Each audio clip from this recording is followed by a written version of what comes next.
Okay, good morning and welcome to this meeting of the Local Review Body of 18th of August 2022. I can confirm that the meeting has been properly called and is quorate. Can I first ask members to appoint a chair for the meeting, please? Councillor Hislop. Could I nominate Councillor Campbell?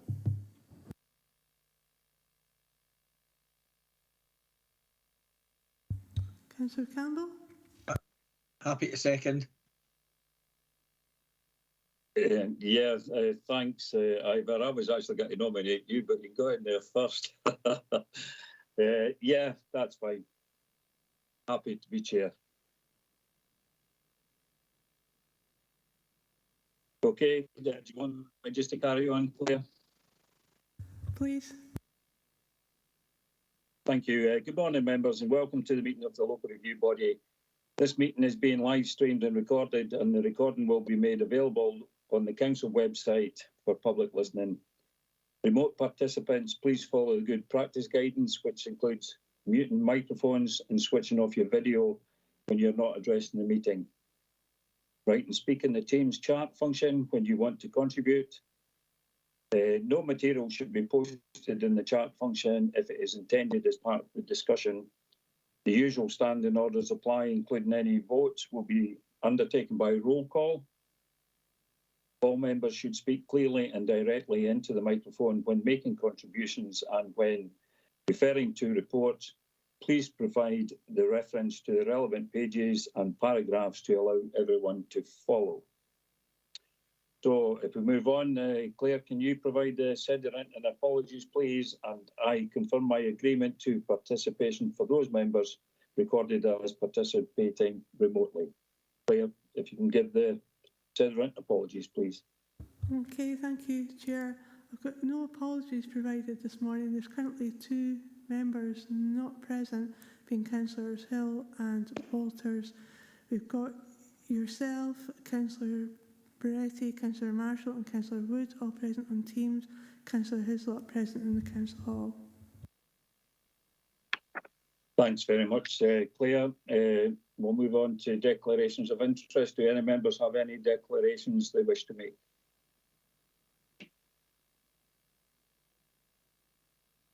I don't see any hands up or anything in the chat. Okay, thanks, members. Claire, can you now take the Local Review Body through the documents and the papers for the meeting, please? Yes, thank you, Chair. Just to provide an update on the sediment, I can see that Councillor Walters is now present on Teams.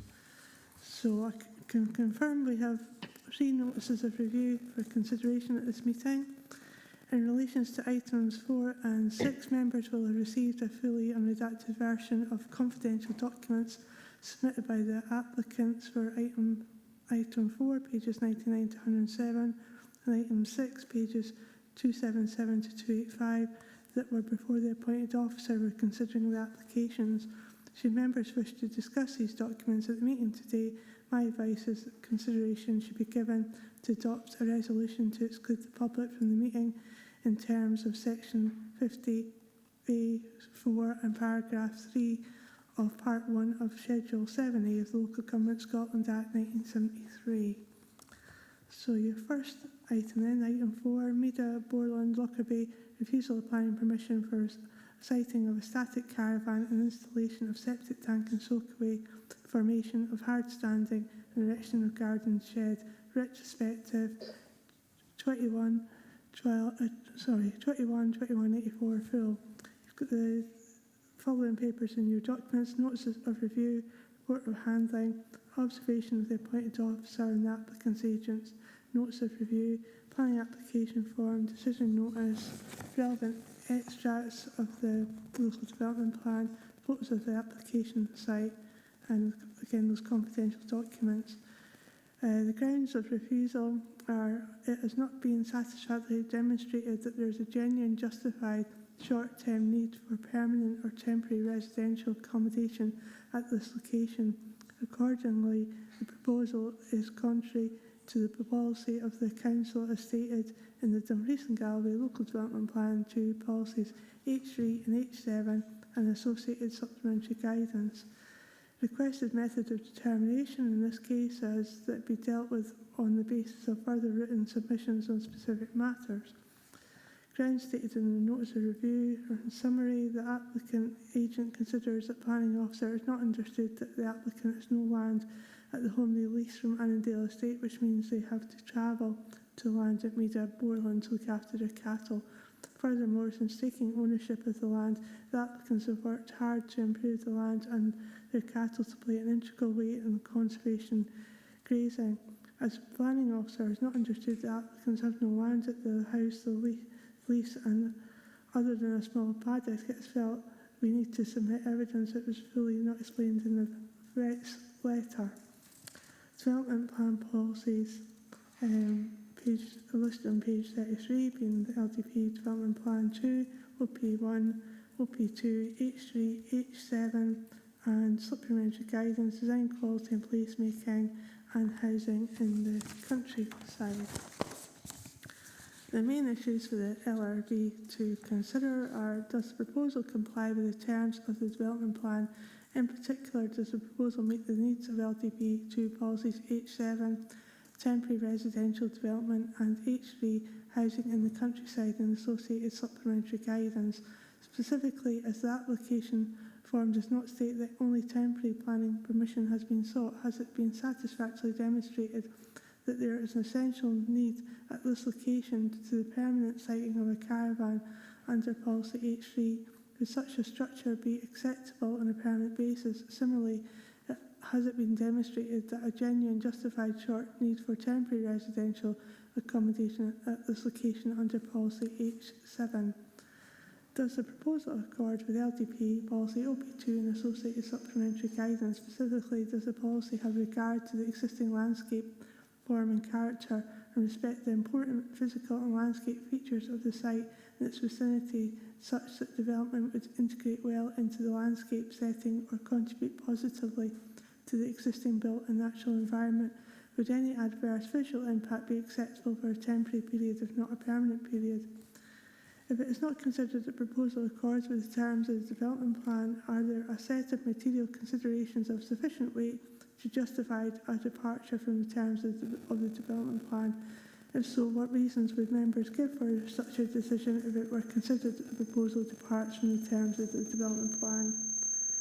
And if members are minded to not uphold the appointed officer's decision and instead grant planning permission for this proposal, what set of conditions and reasons would members wish to see attached, if any?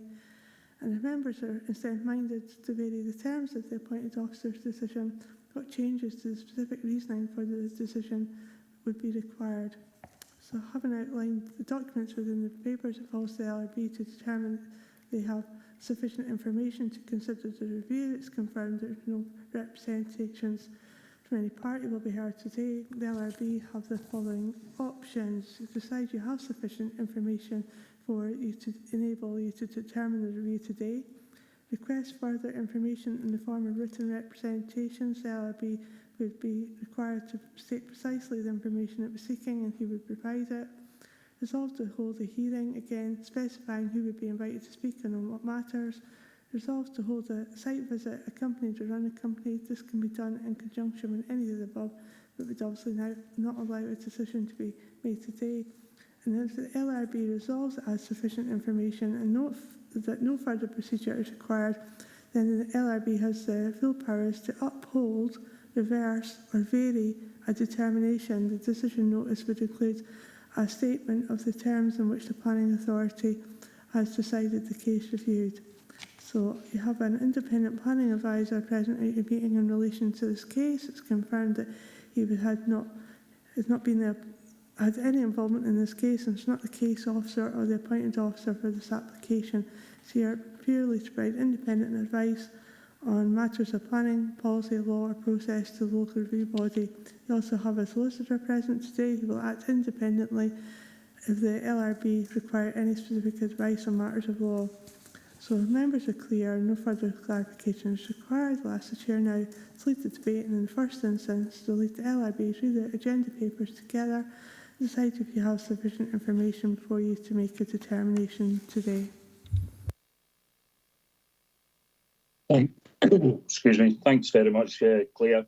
And it's nice to see Councillor Walters join us this morning. Just to ask, have you any declarations of interest in any of the papers?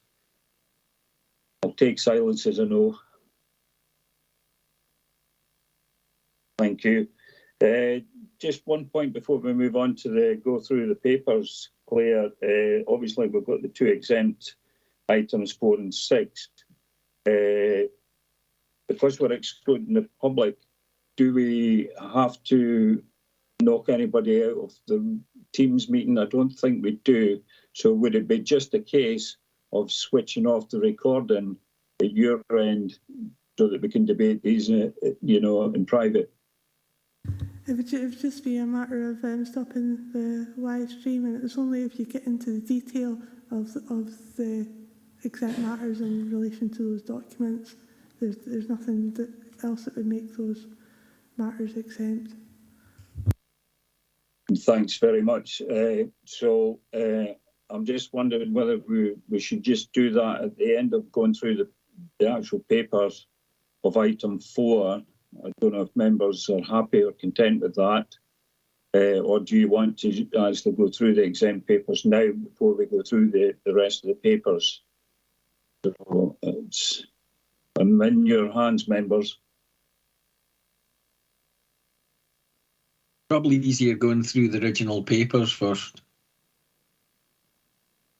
Yeah, thanks for that, Sean. Yeah, that was my idea, was go through the papers first when we get to that actual item, which I think is section 8 in the papers, and then we can actually just switch off the recording, and then we can look at the exempt papers and have a wee discussion before going back online and having the actual debate.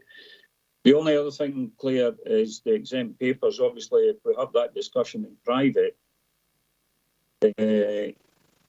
will we or can't we, discuss any of the things that are included in the actual live debate when we're back on air? Because they're exempt, I'm kind of concerned that, we may make references to some of the items that's in the exempt papers. Excuse me. It's obviously just the detail within them that would make it exempt. You could refer to, say, a type of document, but would avoid any,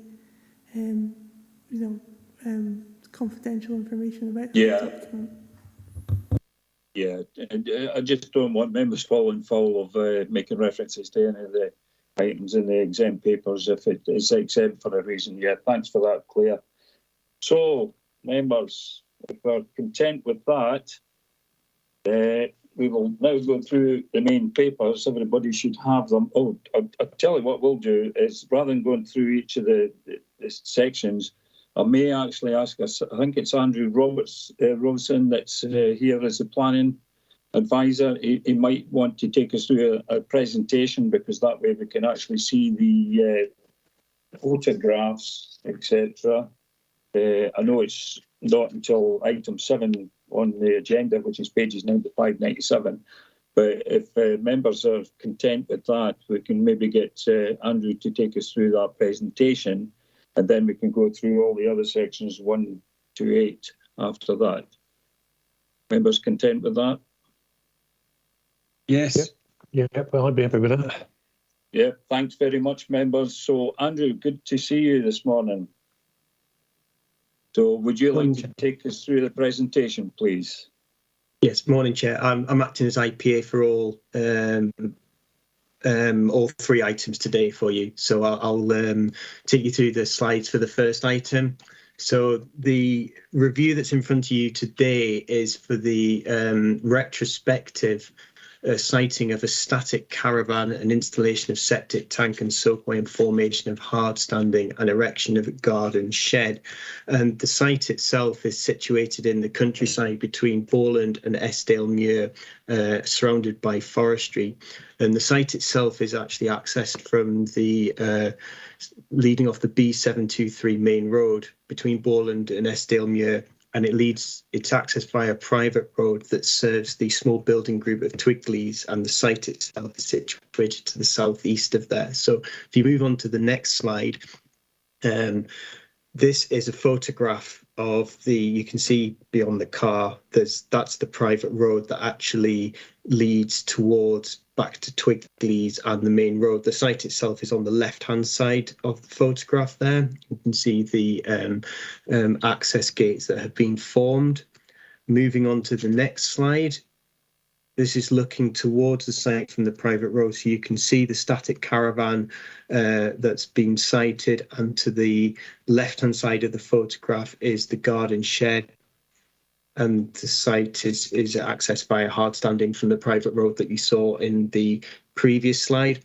Moving on to the next slide, I think this is the final one. This is taken from the west of the site. This is taken from an objector's property, and you can see the static caravan in the photograph there. And that's all of the, moving on to the next slide, that's all of the photograph and the slides for this presentation. Thanks, Andrew. Has any members got any questions on that presentation?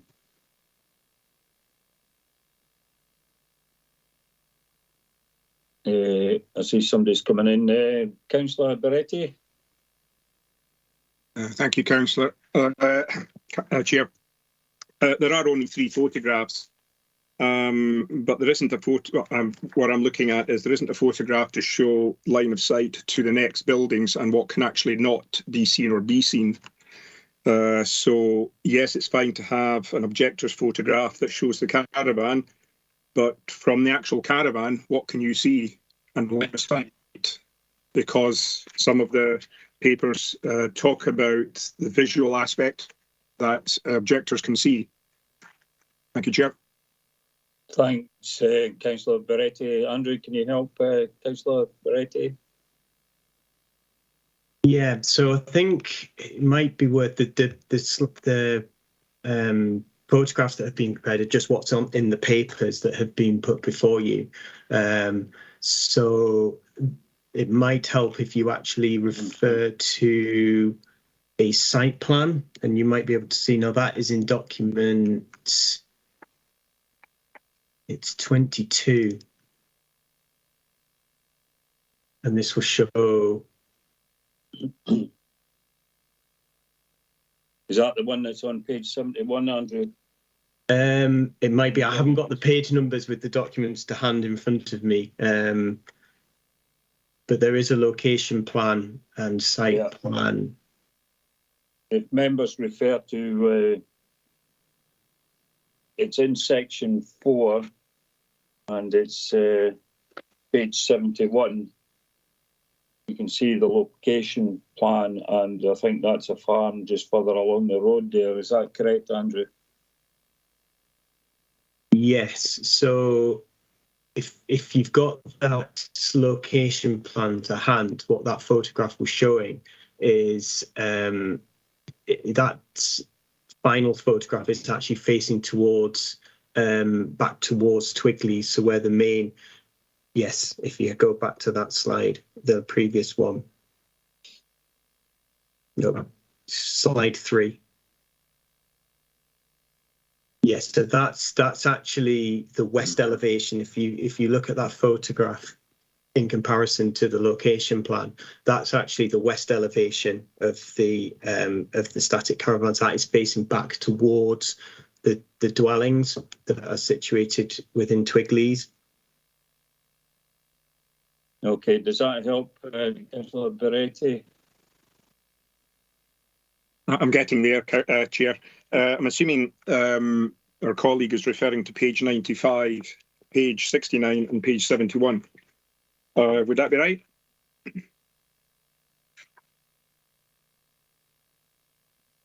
Yeah.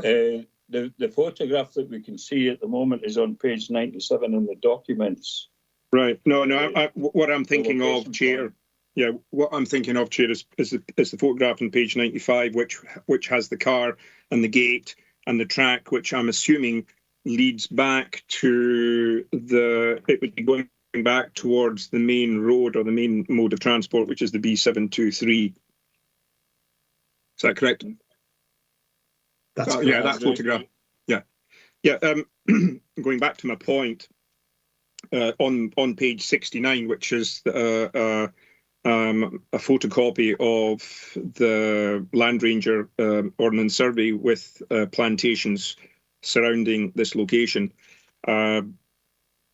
What is not clear is the very first property which one encounters once leaving the site seems to have some form of tree cover leading up to it. So that would be the only property that could actually technically see this caravan. But at the same time, because of the gradations, because I've noticed that there's quite a variation in gradations on this site. And when you go all the way back to the main road, you can't see anything because it's in a dip. Plus, the other thing is that that map there is not up to date on page 69, because if you look at Google Earth and you go along there, most of that plantation at the front there has been cut down and it's just been left as stubble and one or two trees are growing.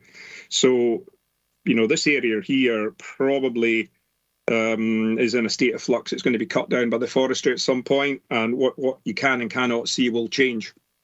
But I just think that there could have been better photographs taken, in the sense that what can you actually see from the actual property, as opposed to just showing the tracks, because it isn't clear. Yeah, can I just say that I mean, these are observations, and we can get to that part of the debate once we go through the papers. Yeah, okay, and John. Decide whether we've got sufficient enough information in front of us.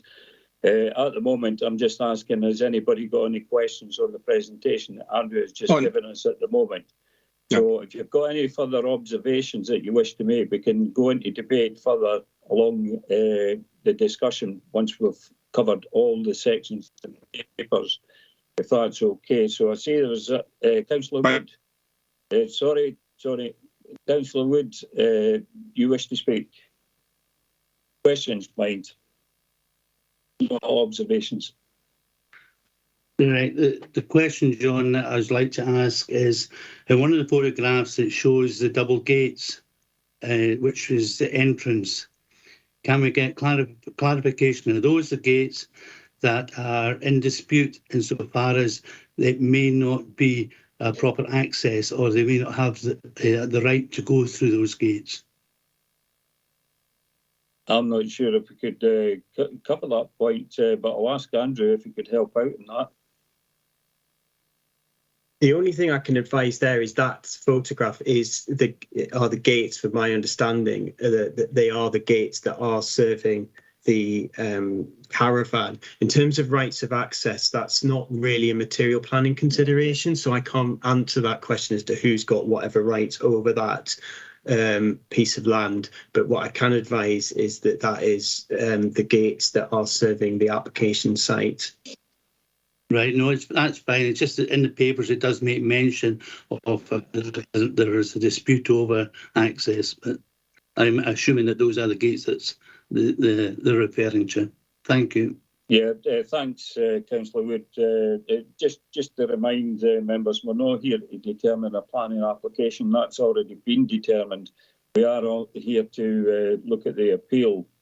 So I think we've got Councillor Walters. You wish to raise a question?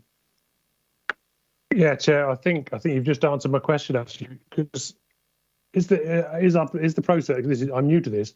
The process I thought was that we would be looking at the reason for why it was refused, and the reason for why it was refused because there's no genuine justified short-term need for temporary residential accommodation.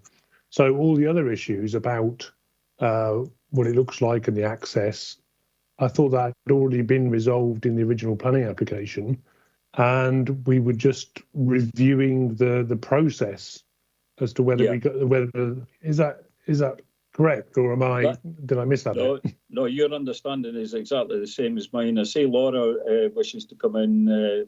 You got your hand up, Laura. Good morning. Thank you, Chair. It was just to confirm that the purpose of a local review body is as a quasi-judicial body, where you are looking at the decision and you are the decision makers on this. It's as if it was an appeal to the reporters, which would, if you were making a decision as a planning application committee, the applicant would have a right of appeal to the reporters unit. Here, the applicant, because it's been a single officer that has made the decision, has a right of appeal to yourselves. So it's not so much looking at whether the correct process has been used, it's looking at the actual decision itself. It is competent for you to reach a different decision from the planner that made the original decision, as long as you have got good reasons to do so. Thanks very much, Laura. I hope that's been helpful to all members. So with that in mind, members, we'll move on to the rest of the papers. So we've got the notice of review and related documents. These are on pages 13 to 28. Have any members got any questions on section 1?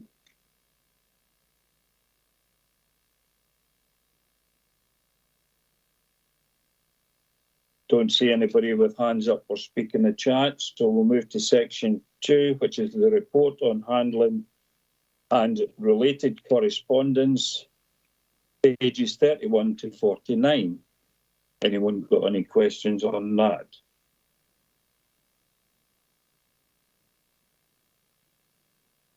Sorry, No. Chair, Councillor Hislop would like to speak. Sorry, yes, Ivor, come in, please.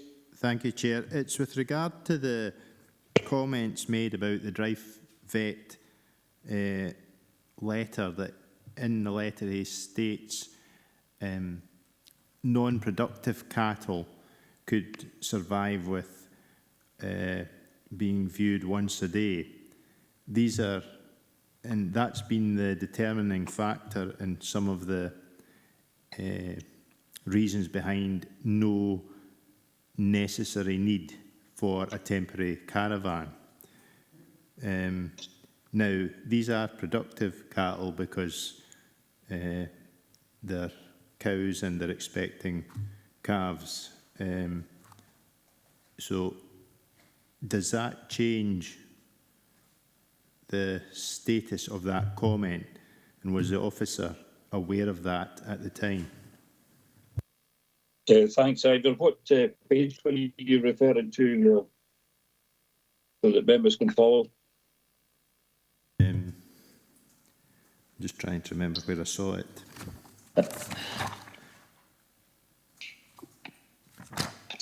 There is a reference within the additional pack we've got in a line in there which does say that owing to things, and I can't remember if it was actually, it's maybe the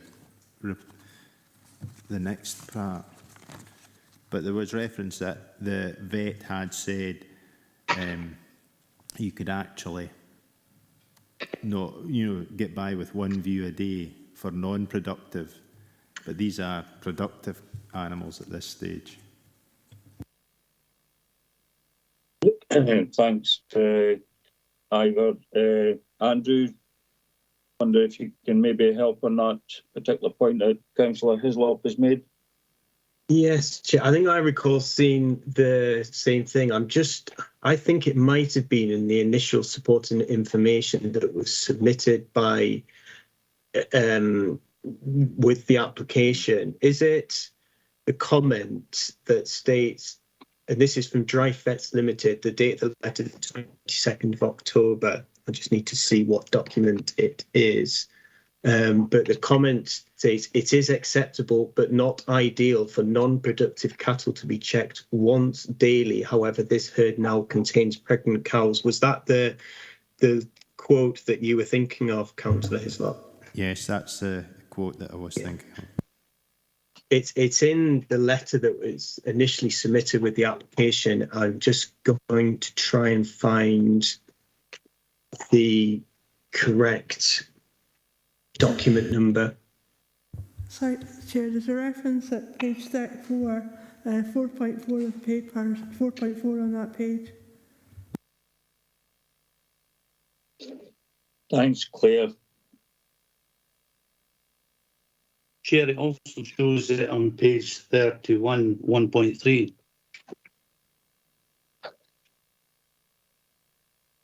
Yeah, thanks, Councillor Wood. Yeah, I see that there as well. So the point that Councillor Hislop's making, that if it's non-productive, once a day seems sufficient, but if it is a productive herd, then once a day may not be sufficient. Is that the point you're trying to make, Councillor Hislop? Well, unfortunately, cows don't calve 9 till 5. It's a 24/7 sort of operation, and it could happen over, you know, you have an idea of roughly when they should calve, but it could be 2 or 3 weeks either side. So to actually say not have some temporary accommodation might be a problem for a productive farm. Andrew, would you agree with that assessment? I mean, Ivor's from Farm and Stock, so I'm sure he's got a good handle on that point that he's trying to make. I don't have any reason to disagree what's stated. I think you've got to just look at the letter that was submitted, and the statement it states is it's acceptable for but not ideal for non-productive cattle to be checked once daily. But then the following sentence states these cows will require a much increased level of supervision as they progress later into their pregnancy and throughout the calving season. So that's a material consideration that you can consider as part of your review for this application. Yeah, thanks, Andrews. Obviously, we'll get to that when we get to the end.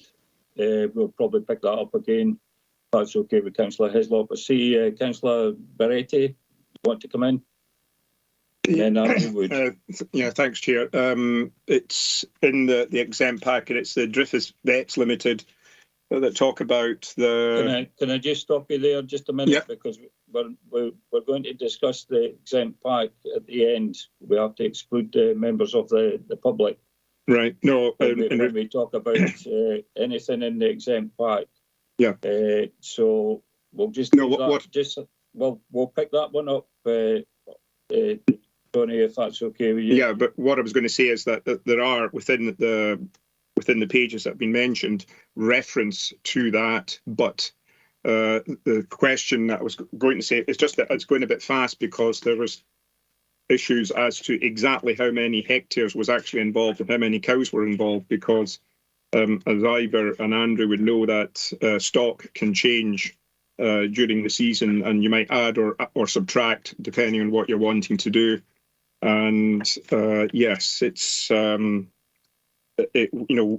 the stock need attention all the time?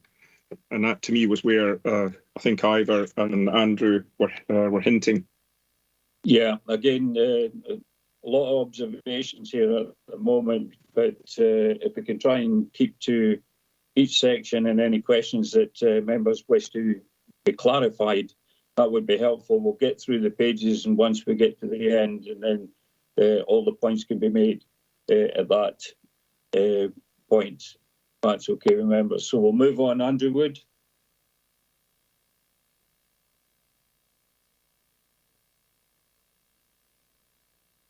Councillor Wood. Hello, you hear me okay? Yeah, you were muted, Andrew. Sorry about that. It was just to say that there's reference made in there that the cows, there's 5 cows, 2 of which have calved, and the other 3 are barren. Maybe the officer was taking that into consideration, which falls in line with what the vet's saying. Thanks, Andrew. So if members are content with section 2, we'll now move on to section 3, which is the observations of the appointed officer on the applicant's agent's notice of review, pages 53 to 57. Have anybody got any questions on that section? Andrew, I see your hand's up. Is that a legacy hand? Andrew Wood? Yes, John, I'm not doing very well today. Sorry. That's okay. So I don't see anybody wishing to question on that section. Sorry. That's it removed, sorry. Councillor Yes, it is, Chair. Yeah, right. Ivor? Chair, it's with regard to 2.2 paragraph B. As noted in paragraph 4.5 of the delegated report, it is also recognised that it is relatively commonplace for farmers to have a small areas of land, such as this, situated remotely from their main residence or farm holding. This is their main farm holding. It's not their residence. So with regard to that, what cognizance should we take of that statement? And I actually marked this one. That's how I was able to say which paragraph it was. So that's on what, page 53? Page 53, 2.2, paragraph B, and it's the third line from the bottom. It's about the main residence and farm holding. This is the main farm holding, I would say, because there's no land, as far as I could make out, at the residence.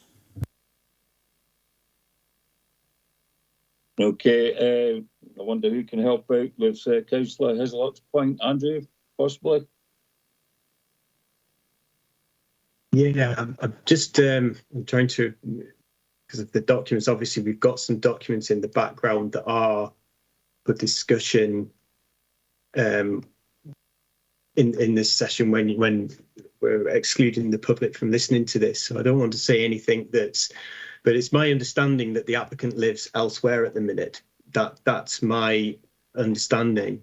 So I think that the comment is written in that regard, so that the dwelling house that they're residing in is obviously not on the site, and it's stating that it's recognised that it's commonplace to have farmers to have areas of land that's actually not situated by the dwelling house where they reside, which I think reflects the situation. How much you agree with that statement or not is obviously for your judgment when you come to look at this, but that's my understanding of that statement that's been put there by the appointed officer in the context that they live away from the actual area of land where this is. Thanks, Andrew. I see Ivor wants to come back in. Chair, but that is usually based on the fact that a farmer stays on a farm with land and usually has rented land or property away from the main holding. This is the main holding. So does that make a material change? And they rent the house away? Because when we look at planning applications, you usually look at the fact that they have a farm and you don't take into account the area they let, because it could be theirs, it might not be theirs. So their main holding is this location, and we should disregard where they stay because it's a let property, based on the arguments we receive from planners when it's the other way round, that they stay on a farm and they let extra ground. It doesn't count in a planning application. So why are we counting a let property? I don't think we've got an answer for that at the moment. Andrew's obviously outlined, the reasons why it was put in the papers in the first place. But just to remind people, we're not here to determine the actual application. That's already been determined. We're here to review the application. So we could probably pick up on that one again, if that's okay with you, Councillor Hislop, later on, once we get through the exempt papers as well, because there's obviously a bit of information there that might help us to come to a deliberation. So if there's nobody else on that section, we'll now move on to section 4, which is the planning application form submitted on the 22nd of October 2021, associated plans and supporting information. These are on pages 61 to 73. So if any members got any questions on that section.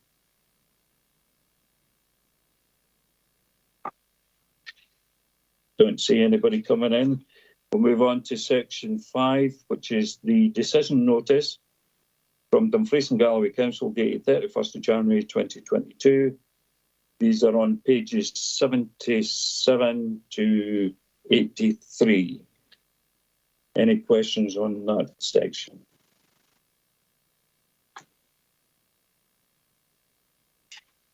No. Section 6, which is the relevant extracts from the Dumfries and Galloway Local Development Plan 2, which is pages 87 to 91. Any questions on that section?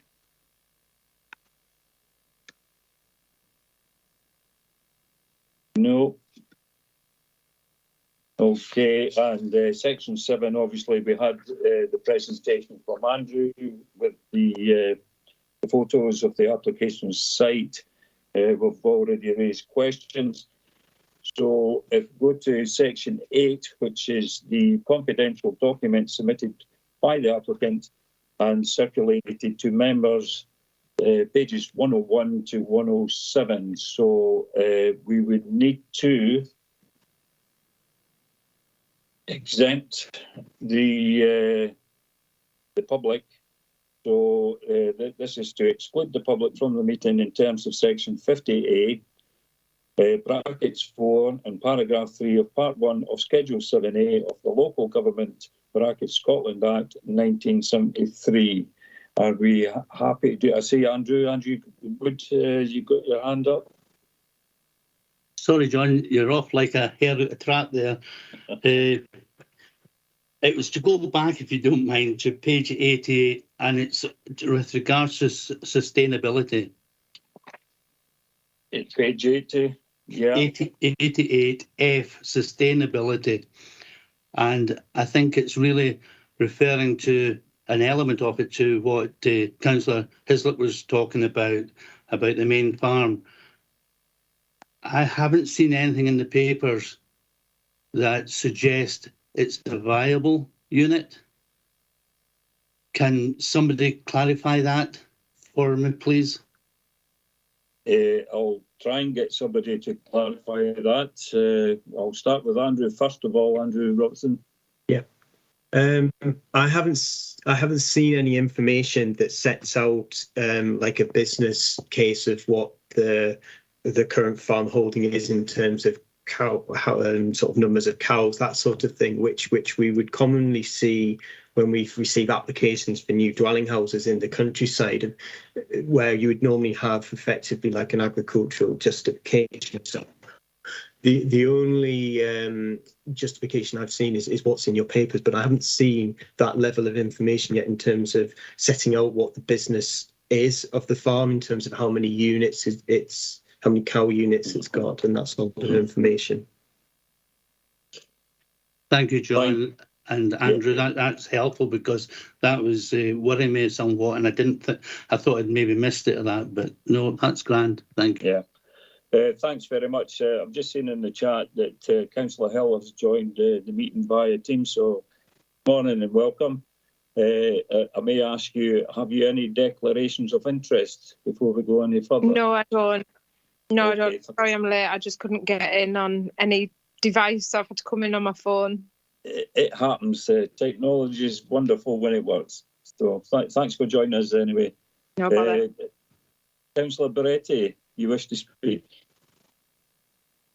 Yeah, thank you, Chair. It's just to pick up on what Councillor Wood has said about page 88 and sustainability, because again, the cows are actually performing a task, and in this sustainability issue, and along with the other supporting documents right at the start of the pack, which is the other flora that was around. Now, if the cows were not there, that would impact on the ground's makeup, and therefore the flora would change. So in themselves, even if they had 2 or 3 cows, the sustainability issue is depending on how much these cows eat and how much the impact on that ground. Yeah, thank you.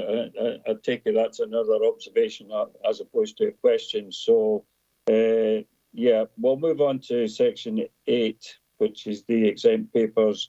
I'll just read it again. To exclude the public from the meeting in terms of section 50A, brackets 4 and paragraph 3 of part 1 of Schedule 7A of the Local Government Scotland Act 1973.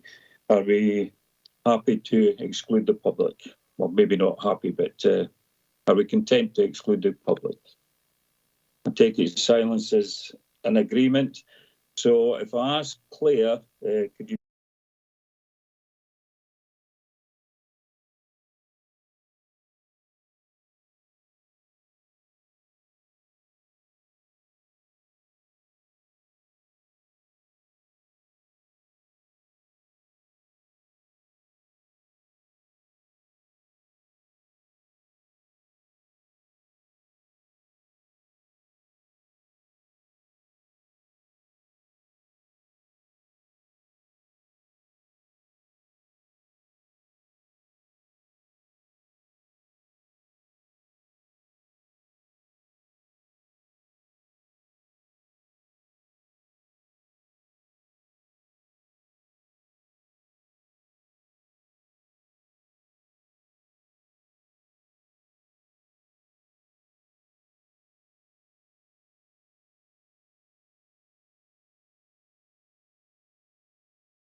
That's you public now, thank you.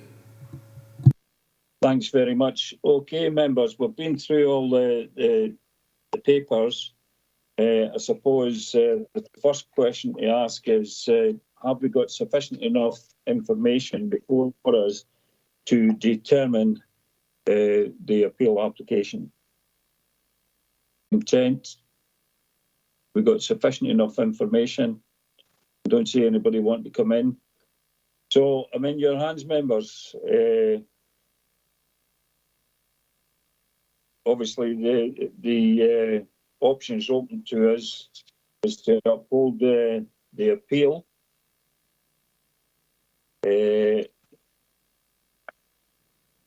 Find it. Where are we?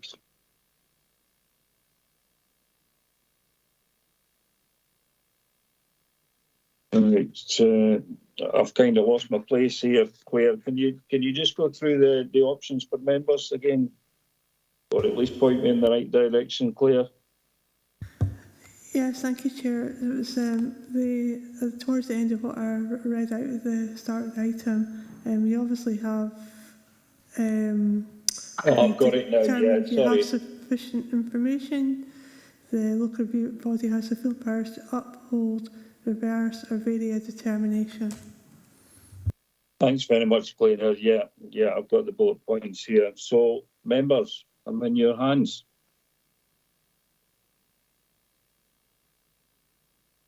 Councillor Hislop, Chair.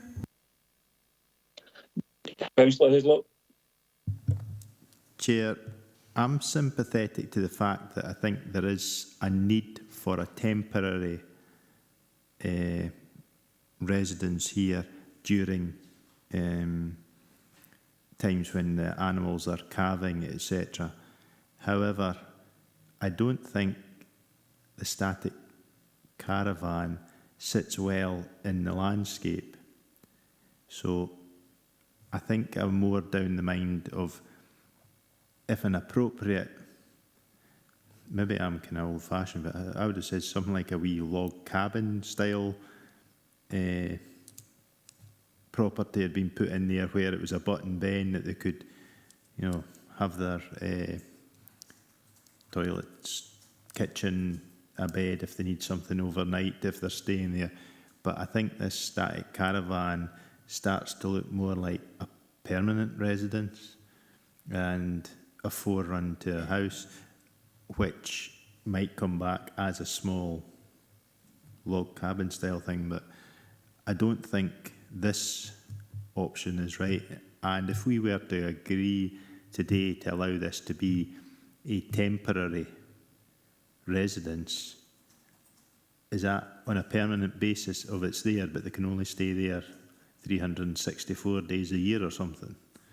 You know, that's where my concern is. I don't think what's there suits the landscape, but I think they do have a justification to have a house there or a form of accommodation. Thank you. I can see where you're coming from, but it's not unusual for, you know, a number of farmers or having land or leased land well away from where the main residence. Yeah, I do get the point that the residence hasn't got sufficient enough land round about it, and but I'm kind of a similar vein to you. I don't think the caravan is the suitable situation. I believe that the case officer got this one right, and I'd be inclined to uphold the appeal. But that's just my view. Councillor Wood. Thank you, John. I'm like-minded that I'm not particularly comfortable with this proposal. I think the officer has given due consideration. He has written out a thorough report, and I would be very much inclined to go with the officer's recommendation. Yeah, just to remember, it's not the officer's recommendation, because it's an appeal that we're dealing with. So if you're happy to support to uphold yes, that's the correct, John. decision that was made in the appeal, I appreciate that. Thanks very much. Thank you. Is there any other members wishing to contribute? No, just agree with what's been said. Thanks very much, Councillor Marshall. So I don't see anybody wishing to change anything. So I think that's the decision of the panel today, is that we uphold the planning decision that was made to refuse this particular planning. So Claire, could you just remind everybody what that decision was, please? Okay, thank you, Chair. I can confirm the local review body are agreeing to uphold the decision of the appointed officer and refuse the application for the same reasons as stated in the papers. Thank you very much, Claire. So, Claire, do you want to take us through item 5, please? Okay, thank you, Chair.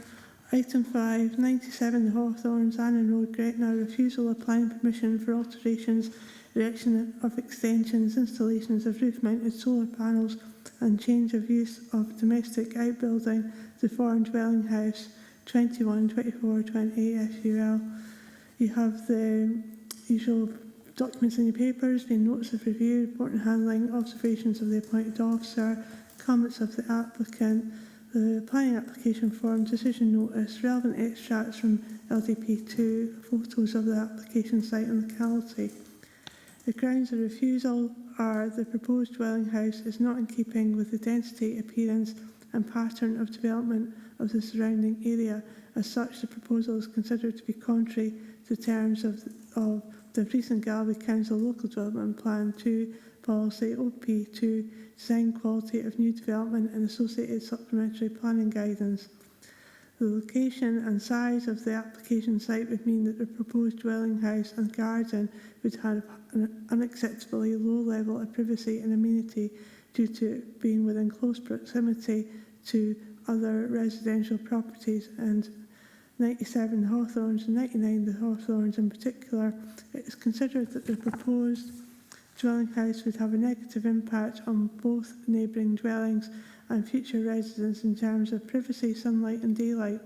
As such, the proposal is considered to be contrary to the terms of the recent Galloway Local Development Plan 2 Policy OP1 Development Considerations and Associated Supplementary Guidance. Requested methods of determination as it is that it be on the basis of an assessment of the reviewed documents only with no further procedure. The grounds stated in the notice of review are, in summary, they disagree that the proposal would result in a potential loss of privacy, sunlight and daylight on nearby properties and be contrary to LDP2 Policy OP1. The design is specifically orientated such that properties bordering it on either side cannot overlook the habitable rooms. Principal view sources of light to proposal are orientated north and south, whilst the adjacent properties are to the west and east. Similarly, neither of the adjacent properties have windows from any habitable room facing overlooking the proposal, and both are larger or higher than the proposal. They consider it complies with OP1F in that it would not require any greenfield land and it would seem a good use of a redundant building. They do not consider the proposal contravenes the requirements of Policy OP2 that proposal should relate well to the scale, density, massing, character, appearance and use of materials of the surrounding area, and in so doing be sympathetic to local built forms. They can only see a positive contribution to the appearance of the street by what is proposed, and are puzzled this policy can be used against it. They do not consider that Policy OP2 should be used to refuse a proposal judged to be too small. It should be used to rent overly large properties in sensitive locations. They consider the proposal complies with Policy H1, housing land as it is infill site. They consider that policy complies with Policy H5, affordable housing, and that it will provide a small affordable house once the proposed need has ceased. They consider that the proposal complies with Policy H6, particular needs housing, as the proposal is specifically for elderly parents of the applicant. you have the relevant development plan policies listed, would be OP1, OP2, H1, IN8, IN9, T2 and SG01. So the main issues for the local review body to consider: does the proposal comply with the terms of the development plan? In particular, does the proposal accord with LTP2 policy, OP2 and associated supplementary guidance? Specifically, would the proposed dwelling house be in keeping with the density, appearance and pattern of the development of the surrounding area? Does the proposal comply with the terms of LDP2 policy, OP1 and associated supplementary guidance? Specifically, would the location and size of the application site result in the proposed dwelling house having an acceptable level of privacy and amenity itself? Would it have no adverse impact on neighbouring dwellings at 97 the Hawthorns and 99 the Hawthorns in terms of privacy, sunlight and daylight? And members conclude that the proposal is contrary to the terms of LTP2. Are there any material considerations which would justify a decision which would represent a departure from the terms of the development plan, and if so, on what grounds would such a decision be made? And members are reminded not to uphold the appointed officer's decision and instead grant planning permission for this proposal. What set of conditions and reasons would members wish to see attached, if any? And if members are reminded instead to vary the terms of the appointed officer's decision, what changes to the reasoning of the decision would be required? So again, having outlined your papers, it follows the LRB to first consider if you have sufficient information. You have the same options available to you as outlined for the previous item, and again you have the same planning officer and solicitor present to provide independent advice as required. So again, if members are clear, I'll ask the chair to lead the debate and in the first instance to take you through the papers for this item.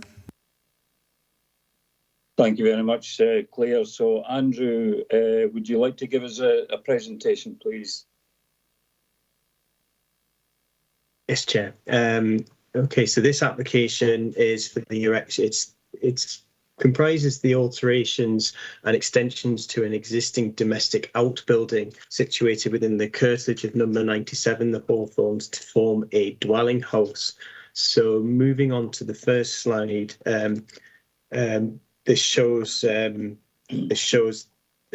Hawthorns, which is a residential street comprising a mixture of both two-storey and single-storey dwelling houses, setting in quite a strong front building line, as you can see on the front sheet in this photograph. This is looking northwest down the street. If you go on to the next slide, this is looking southeast towards the application site, which is further down the street in the background on this particular photograph. Moving on to the next slide. This is taken from the junction with Hawthorn Crescent, I think it is, and the Hawthorn Close, sorry, and this is looking directly towards the application site, which you can see is the white brick wall between the host dwelling, which is on the left, which is number 97, and the dwelling house on the right. And moving on to the next slide, this is a close-up photograph, so you can see the brick wall. Behind there is the outbuilding, which would be altered and extended to form dwelling house. Moving on to the next slide, this is taken from the A75 from the north, looking back towards the site, and you can just see the existing outbuilding in the foreground. Moving on to the next slide, this shows the existing dwelling house. So the proposed dwelling will be situated in the area of hard standing to the right of the dwelling house, to the rear of the site. Moving on to the next slide. This is again another close-up of the where the proposed dwelling would be situated. Moving on to the next slide. This shows the site in the context of the two adjoining dwelling houses. And that's they're all the photographs that have been submitted as part of this presentation. I'm happy to answer any questions on the proposal. Thanks very much, Andrew. So any members got any questions on Andrew's presentation?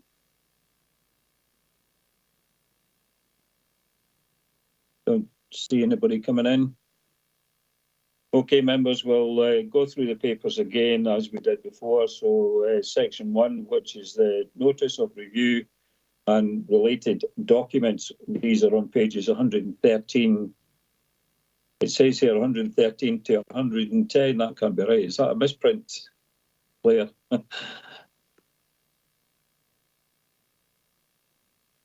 Yes, apologies, that's a misprint. Right, so it should actually be, is it 113 to, would it be? 122. 122. So that's been a misprint. So sorry, members, apologies. 113 to 122. So any members got any questions on that section? No. Move on is section 2, which is the report on handling. This is determined under delegated powers and related correspondence. These are on pages 125 to 131. Any questions on that, members?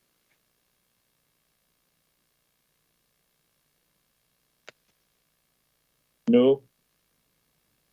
Section 3, which is the observations of the appointed officer on the applicant's agent's notice of review, pages 135 to 136. Any questions on that section? No. Section 4, which is the comments of applicant on observations of the appointed officers. These are on pages 139 to 140. Any questions on that, members?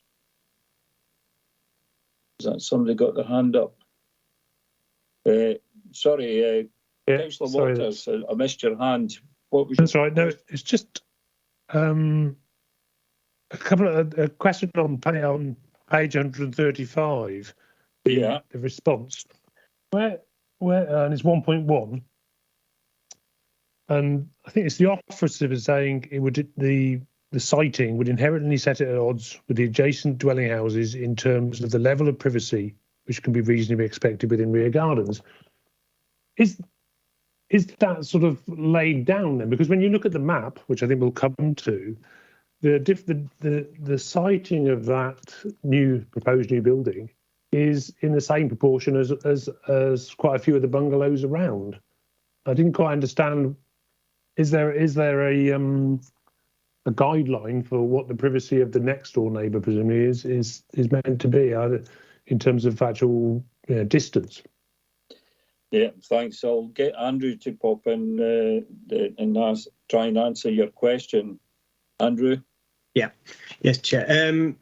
Generally, the issue of loss of privacy, overshadowing of daylight, and is covered in general in policy OP1 Part A in Local Development Plan 2. And in terms of guidelines, there are some guidelines in terms of, for example, back-to-back windows need to be 18 metres apart, for example. In terms of a site like this, we have some guidance in respect of the house extensions, supplementary guidance. There isn't detailed guidance in our design quality and placemaking supplementary guidance. But in terms of issues, you're looking at this in a general sense where you can make a judgment. So you're looking at, in particular, whether there are any windows that are directly overlooking adjoining properties. In terms of loss of sunlight or daylight, to me, you can make a judgment on the site plan looking at the orientation of the sun. So going from east to west, and you can look at that on the plan. So, and then if you're looking at the orientation of a dwelling, of a proposed dwelling, and if looking at the plan, if that is going to result in overshadowing, then you can make a judgment on that. We don't have any detailed guidance as such. Some other authorities have more detailed guidance explaining the percentages and that sort of thing and angles.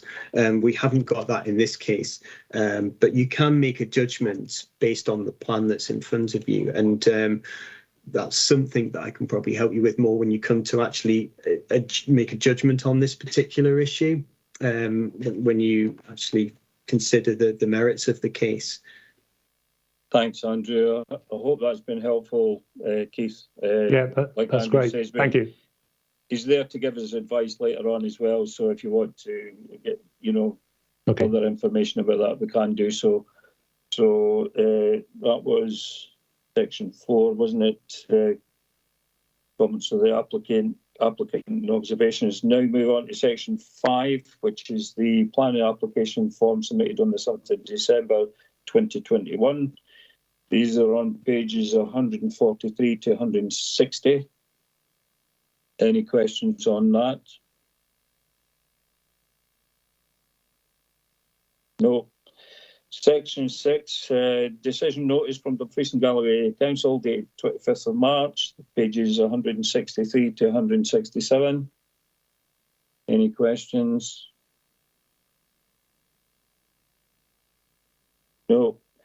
Section 7, the relevant extracts from Dumfries and Galloway Local Development Plan 2, pages 171 to 177.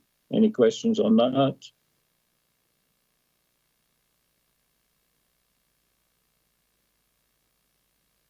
No.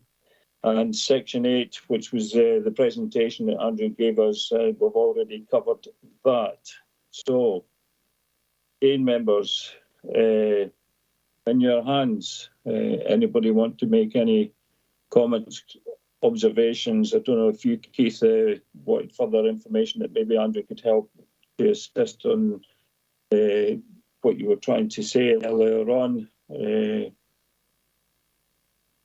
Or were you completely satisfied with Andrew's answer? Well, if we look at the plan that they did on page 153, and then we look at the first reason for refusal, which I think is page whatever. It doesn't seem to fit that it's saying it doesn't. This particular development would not fit with the general character of the building. There you go. Oh, here we go.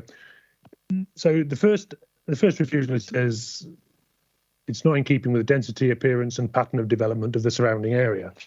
And so when you look at page 153, which is the plan, and I think the architects obviously have pointed this out.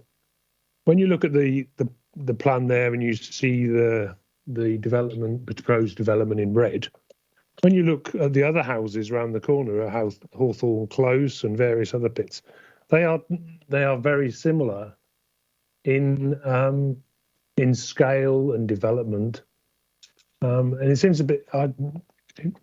It didn't seem a particularly convincing argument to me. That first reason for refusal, and that's why I asked the question about whether there was actually stated limits on how close you could be to the next door, and what the overshadowing might be like. I don't know whether Andrew could answer that, or perhaps give some sort of, what the planning officer might have been thinking when they gave that particular reason. There's two issues here that you're looking at. There is what we would call the design of the development. That's looking at the character and appearance of the proposed dwelling. Is it in keeping with some of the dwelling houses around it? You're also looking at the siting and the established pattern of development in the surrounding locality. So you're looking at the building lines, for example. Is that dwelling house matching the building line of adjoining properties? And there is something within our supplementary guidance on design quality and placemaking on that. And it's paragraph 4.36. which does state new buildings should be positioned to line up with the building lines of neighbouring buildings, for example. Buildings located to the rear, behind the established building line and other properties should be avoided, as such developments can have an adverse impact on overlooking noise and traffic disturbance, loss of amenity and negative impact on local character. So in terms of pattern of development and the design of properties, yeah, our design quality and placemaking supplementary guidance provides quite a lot of detail on that. So that's really encapsulated in the first reason for refusal that the appointed officer has issued. The second one is you're looking at amenity, which is looking at, and that really goes back to the answer that I provided before in terms of guidelines. There isn't as stronger guidelines in terms of loss of privacy and overshadowing or what standards need to be met, but you can make a judgment looking at the plans. And I gave an example as you're looking really here whether you're happy with whether the proposed windows in the dwelling house are overlooking adjoining properties, looking at the proposed site plan, for example, and knowing where the direction of the sun will be from east to west, you can make a judgment as to where any overshadowing would likely be. But there's also within the second reason for refusal looking at the impact on the host dwelling as well, as to whether that could be overshadowed or experience loss of privacy. So I hope I've answered the questions. In summary, you're looking at two things. You're looking at the design of the dwelling, how it fits in with its surroundings. Does that particular dwelling house, in terms of its, not just its appearance but also whether its siting and how it relates to adjoining dwellings fits in with the character of the area. And you're then looking at what we would say is an amenity aspect, whether the proposed dwelling itself would have an adverse level of amenity, or whether it would give rise to issues to adjoining properties. A quick question on the building line, which you mentioned about it. So is there a situation where the planning officer could go back to the applicant and say, if the building line was different, this would make this application more favourable? For instance, if the building was actually suggested to be built in line with the other buildings, or is that not something that the planning officer is meant to do? The planning officer can provide advice as to whether there's any amendments as to whether this development could be made acceptable. I don't know whether that was done in this case, but that is something that could be done. I don't want to prejudge a potential a potential scheme or an alternative scheme, but it is if there is, because in this case the report acknowledges that it's an infill site. It's in principle there's nothing to say that a house there can't be is unacceptable in principle. It really depends on the matters at hand here of why this application has been refused. Is it of an appropriate design, scale and massing and those sorts of issues, and the amenity aspect which I was saying before. But yeah, to answer answer your question, yeah, it is possible for the planning officer to provide advice on a more workable solution, should we say. Thank you for that. Has that been helpful, Keith? Yeah, really helpful. Thanks for asking. Yeah, I mean, I'm kind of a similar vein. If the application was slightly different at the start, it might have been dealt with a bit more, fairly. But, with these buildings or these sort of developments that sit at the back of a particular area, it kind of looks out of kilter. But obviously the decision was made to refuse it, and they went to appeal. So, and that's what we need to determine today. So, first of all, I'll ask members, have we got sufficient enough information before us to determine the review today? And if we have, we'll carry on that vein.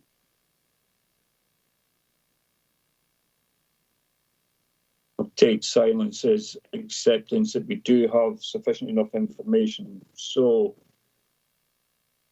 Members, it's up to you again. Anybody want to come in?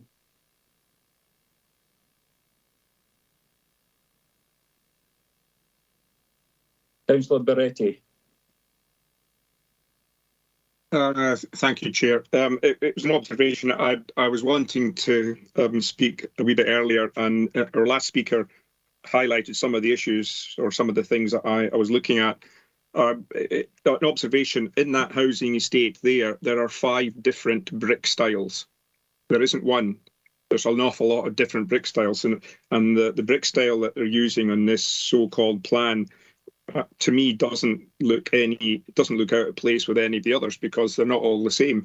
The house itself is designed to not be so high that it becomes intrusive, but is designed to try to build into it. And I accept your comment that if there had been a recommendation to bring forward the line of the front to fit in with the others. So it's an observation that would have changed the aspect of lighting.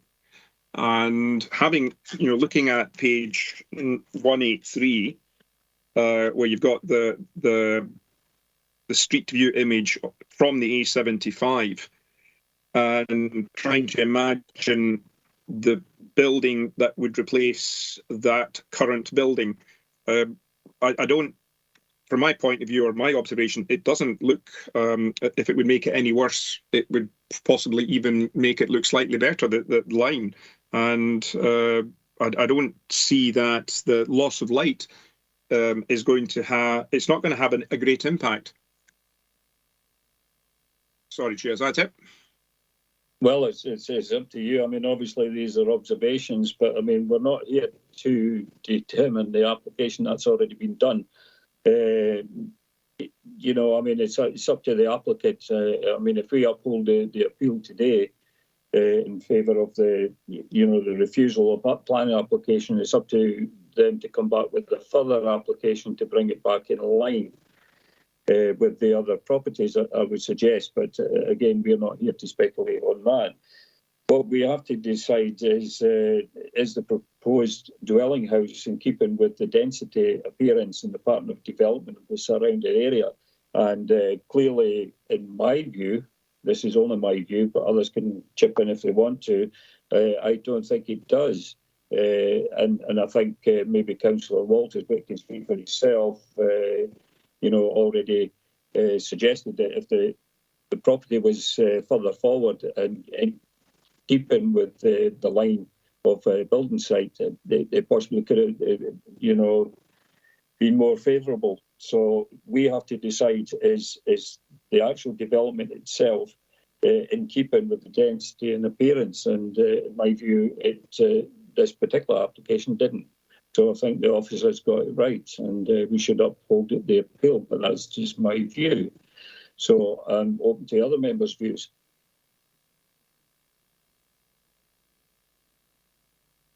Councillor Hislop. Thank you, Chair. I think when you look at the map, the plan, I think even if you were to bring it forward, you're then getting into a stage where the density of the building on the site that's been allocated would be too large, because what's existing plus additional would mean that you're getting into it possibly 2/3 of the site or more being house rather than garden and amenity ground. So I don't think you could bring it forward, and I personally think this building does sit out of line with the rest of the buildings in the area. If you look even at Hawthorne Close, every house is in line there. Hawthorne's is all in line or mostly in line. There's slight setback all from the front of the road. So I think the officers in this case have got the decision right, and I would support their decision. Thank you very much, Councillor Hislop. Councillor Wood. Thank you, Chair. There is an issue with it not being in line. I totally agree with you. What's ironic is that if they were to apply for a granny flat or annex, they would probably get planning permission for that size of building because they're very much needed, a single bedroom house. So I do have sympathy with the applicant that, you know, while it's not in keeping or in line, it would be very much a desirable property for certain element, you know, sections of society. But on this occasion, reluctantly, I have to agree with the planning officer and uphold. Yeah. Thank you very much, Councillor Wood. I don't see anybody else wanting to come in, so that seems to be the decision of the board. So, it's me. I've got speaking. Sorry, Sean. Yeah. Sean, yes, please come in. No, it was really just to kind of, to tend to agree with discussion that's been made about upholding the decision. But I do think as well there's some relevant comments within there, because I think, as a council, we do encourage potential for infill developments. But if you look at I think the map on page 153, which a lot of people have alluded to, with a little bit more thought of actually bringing that in line with the frontages of the houses in that street, and not actually going right up to the boundaries on 2 points, then, there was maybe scope there. But in its current state, I would agree that we uphold the decision taken. Thanks very much, Sean. Yeah, I would agree. I've seen some tight spaces where you would never think you would get a building in there, and yet, lo and behold, they managed to do that. And in quite a substantial size as well, in such a tiny space. But that's something that the applicant could choose to take forward, with the case officer. But I totally agree. This particular one, I think the officer's decision was the right decision. So, Claire, would you just remind everyone what the decision from the board was? Okay, thank you, Chair. I can confirm that the local review body are agreeing to uphold the decision of the appointed officer, and the application for planning permission is refused. Thank you very much, Claire. Now, members, we'll move on to item 6. So, Claire, do you want to take us through the papers, please? Okay, thank you, Chair. Item 6, Huntill's Farm Parkgate, refusal of planning permission for erection of dwelling house and detached garage, formation of access and installation of septic tank and soakaway system, 21-1540 full.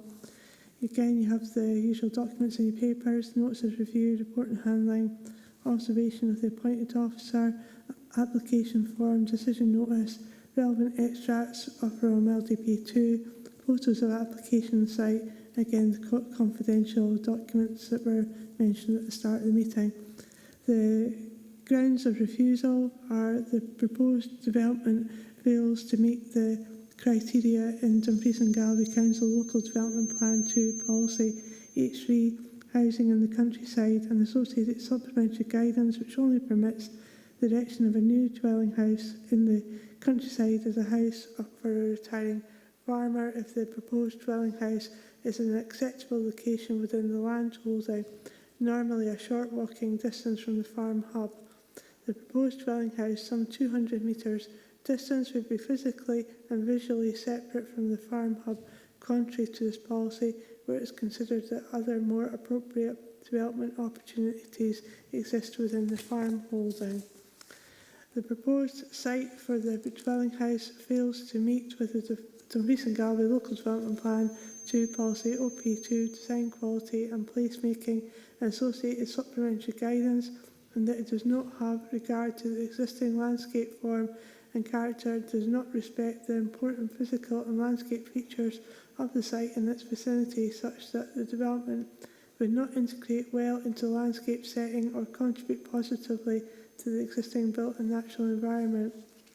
The question method of determination in this case is that it be an assessment of the review documents only, with no further procedure. The ground stated as notice of review in summary: the applicant considers that the proposal meets all the criteria under LDP policy H3 for the erection of a single house associated with the succession planning of a viable farm holding. The farm holding has been transferred to their son, and he and his family have now moved into the farmhouse, which will continue as the main farmhouse. The proposed house would be within a short walking distance of the farm hub, approximately 200 metres. The proposed site of the house is on a flattening or slight hollow of the hillside rising towards the farm from the public road and river valley. This means that the house would not be visible from the public roads given the topography of the land and design of the house. They consider it would have little impact on the surrounding landscape. The proposed development is considered typical of the existing pattern of buildings in the area and indeed the whole of the rural Dumfries and Galloway. An alternative site closer to the farm was considered, 150 metres away, and agreed with the officer. However, the applicants then considered the site was too exposed and visually prominent as the ground level was some 2.5 metres higher.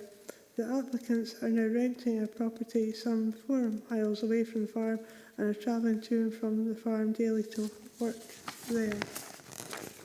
You have the proposed relevant development plan policies listed, being OP1, OP2, H3, IN9, and the supplementary guidance housing in the countryside and design quality and placemaking. The main issues for the local review body to consider: does the proposal comply with the terms of the development plan?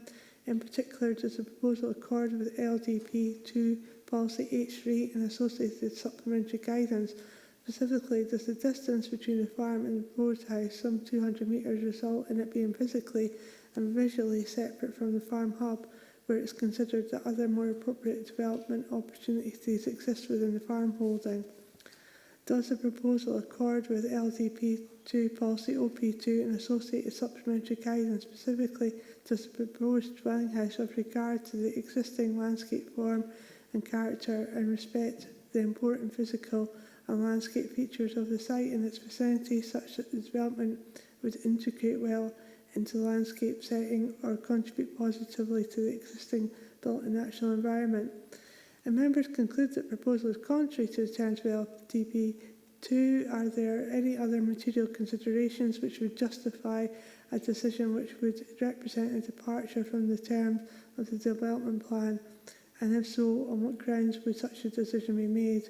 And if members are minded not to uphold the appointed officer's decision and instead grant planning permission for this proposal, what set of the conditions and reasons would members wish to see attached, if any? And the members are instead minded to vary the terms of the appointed officer's decision, what changes to the specific reasoning for the decision would be required?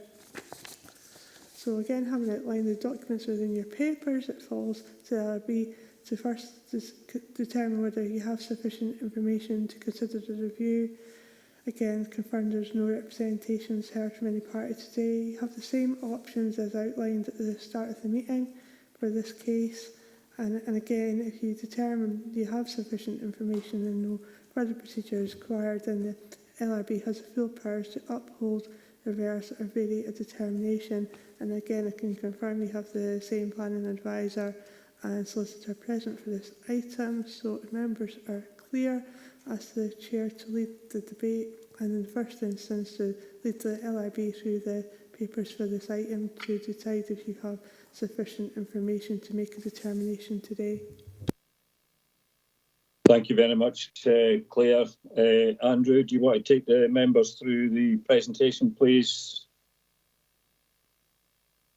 Yes, Chair. This application is for the erection of a dwelling house, detached garage and formation of access along a private road which leads off from the C6N between A and the A701. If you move on to the next slide, you can see the location of the site identified in red. So that's the C6N road to the northeast of the site, which connects on the A701, and the farm that the proposed dwelling is associated with is just to the southwest there, called Hunt Hills.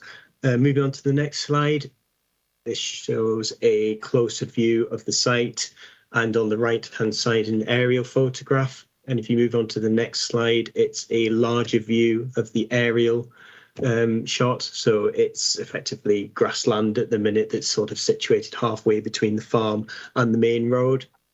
Moving on to the next slide. This is taken from the C6N road, and it's looking towards the application site, which is annotated on the photograph there, and it's shown to be at the summit of the hill. Moving on to the next slide. These are taken by the applicant, which had been submitted with their notice of review. There are other photographs as well that have been submitted by the applicant that I've noticed in the papers, which aren't included in the presentation. So you may want to refer back to those as well, because there are some additional ones. But these are some of the photographs that have been submitted. So this is looking towards the front of the application site, which is taken on the opposite side of the access road serving the farm, which you can just see there in the middle of the photograph. Moving on to the next slide, this is taken from the site itself, looking east-northeast. And moving on to the next slide, this is also taken from the site, and it's looking back towards the host farmsteading. And moving on to the next slide, that's all the photographs and information that's in the presentation, but obviously, as I said before, there are the plans and some more photographs from the applicant that are within the papers. Thanks very much, Andrew. Any members got any questions for Andrew? Councillor Hislop, Chair. Ivor? Hi, Andrew. On page 269, it's the location plan, and we have a couple of contour lines there. One's at 120, and then there's a dark line just to the southwest of the 120 line of the site. Is that the 100-metre contour line? Because I notice 100 and 150 are in dark colour, or is it a 150-metre contour line? Because if you look at some of the representations, it suggests that it's on a hollowing or a flattening below. So is that a 20-metre drop to that next line? Because I think the dark line is the 100 one or 150. So is it a 30-metre uplift? And the photo we had later on that shows the arrow pointing down, does that accurately reflect the position, or does it sit below the ridgeline of the hill there? Andrew? Yes, I've just I'm looking on our internal mapping system, so I can try and just a bit of a better resolution than this. So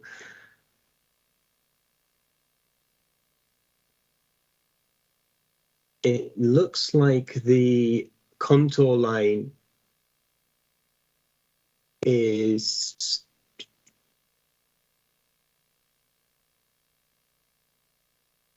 it's between the contour line of 120 metres and 130 metres. So it looks like the 120-metre contour line bounds the eastern part of the site, which will be what you would see on the photograph. I can't say whether that's an actual accurate representation. Apparently the contour is 125 metres, so it's between the 120 and 125 metre contour line. The photograph, I can't say whether that's an accurate representation, because there isn't actually any proposed site levels with the on the plans. So particularly, I've noticed on the proposed site plan, I didn't see any proposed site levels. So it didn't seem clear to me what levels were being proposed in comparison to existing and proposed. So that is just an illustration of where the application site is. I can't say how accurate that is. Yeah, do you want to come back in, Ivor? Chair, that's a ridge and it drops down into the farm after there. So how can it be going uphill 120 to 125?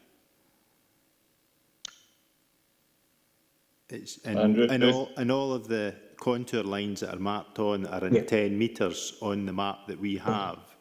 So it definitely doesn't rise 10 metres from the 120 line to the next one. It drops there because you're over. If you look at one of the roads, I think it was one of the pictures provided showed you going up and over into the actual farm, because it sits down in a hollow. You can witness the farm from the far side coming up the back road from Locher Briggs to A Village, but you can't see any of the farm buildings at all from the A Village road. The ordnance survey shows that it is between 120 and 125 metres on the contour line. I'm looking at it here, and it's the next contour line is definitely 125 metres, and it is situated between those contour lines. That's what's showing up, and the farm. There's a little. So Hunthild Moor, for example, is at 130 metres above ordnance datum on the ordnance survey map. So it is showing levels rising up towards the farm, unless there is a peak, which is sort of obscuring the farm in the landscape. Has that been helpful, Ivor? Chair, it's no far off my back door where I used to live, and I know for a fact that you can't see, once you get to the top of the knout, you drop down into the farm, and it's just about where the actual site is. So I can't see how it actually goes further up. And there is no, on the map we have in front of us, there's no 125 line, because they're all marked in 10-metre lines. So why is there been a line in there if it's not, and it's a dark line? Now that would suggest, based on the rest of the lines we have on the page, it's either 100 metres or 150, and it's definitely not 150 because it doesn't rise 30 metres in that short space. If I can come in, Ivor, if you look at that particular location plan on page 269, right at the very left-hand side, there's a 125 dark line. Now, if you follow that up and round the back of the farm, it brings you just to the other side of the application site. So you've got 120 just below it, and then you've got 125, which is that darker line. That's my perception of looking at that particular ordnance survey map. I don't know if Andrew would agree with that, or I see him nodding his head. That's what I was saying, that on the ordnance survey map that I'm looking on our online system, the site is situated between the 120 metre contour to the east and 125 metres to the west. Yeah, that's my perception of looking at that, Ivor. I don't know if that helps you. We'll come back to that in a minute. I've got a few hands coming up. So I've got Councillor Barretti and then Councillor Wood. So Councillor Barretti, please.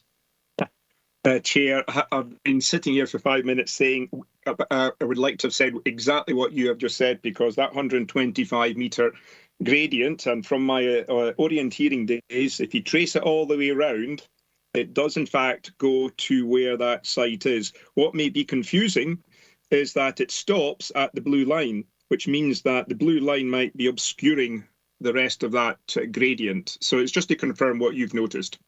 Thanks very much. Councillor Wood.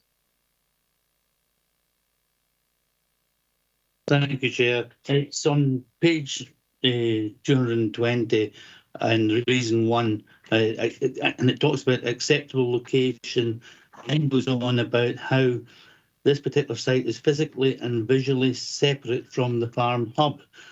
What I'd like clarification on is, why is it when you look at photo on page 200 from the site, you can see the steading? It is visual. Andrew? That's the judgment from the appointed officer, and I think that's probably looking at the location of the proposed dwelling from the farm. And I think it's also probably, if you look at the photograph that was in the slide, of concerns that the that the dwelling would appear visually separate to the farm from various points in the landscape. So there's a photograph here from the main road, for example, where you wouldn't be able to see the dwelling adjacent to the farm. But then in other views, if you're looking from the countryside towards the site, rather than seeing a dwelling house as associated with the farmstead, it would look separate. So I can only assume that that is the concern that the case officer had in the decision. Has that been helpful, Andrew Wood? It's views to the site rather than views within the site, if that makes sense. I am struggling with that, truthfully, because it's showing them being in the site, looking outward from the site, so they can see the steading. So it must be visually connected. And I just don't. I really don't get that at all. It seems to me very much a part of the whole farming hub as such, and it's not as though it's in a completely separate location that's hidden away out of sight. That's my feeling at the moment. And yeah, thanks, Andrew. We can come back to that later on, but let's get through the papers, each of the sections, and you know, we can have a wee discussion about that particular point if that's okay with you right at the end. That would help, John. We do also have some exempt papers that we need to get through, so let's get through the papers. If there's nobody else with any questions for that particular section with the photographs and that, we'll start moving through the papers if that's okay with members. So, Andrew, you've still got your hand up. Would you wish to come back in, Andrew Wood? Was that a legacy hand? John, it is. Sorry about that. Oh God, I'm not doing well today. No, that's fine, Andrew. Okay, so right, members, let's go through each of the sections. So the section 1, which is the notice of review and related documents, which are in pages 193 to 199. Any members got any questions on that?